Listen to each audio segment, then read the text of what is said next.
matatizo wewe mwenyewe utachanganyikiwa. Unapata situation wewe mwenyewe unachanganyikiwa. Unaona oh my god. Hii situation ngumu. Matatizo 99%. 99% yanahitaji money bro. Na pesa huwezi kuipata bila kufanya kazi. Matatizo 99% yanahitaji pesa ili kutatuliwa. Sometimes unakuwa na afya mgogoro, unahitaji pesa. Sometimes unakuja kwenye familia kuna vipengele vinahitaji pesa. Ni matatizo madogo sana ambayo yanahitaji labda hekima, ushauri, nasaha, ni ndogo sana.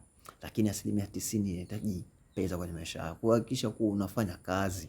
Kufanya kazi ndio kitu pekee ambacho kitakufanya uonekane una thamani kwenye maisha yako. Hakikisha kuwa unanifollow, na like, comment na una share ili rafiki zako waweze kuipata video hii. Na mwaka 2026 tunaenda kufanikiwa kwa pamoja. Enjoy.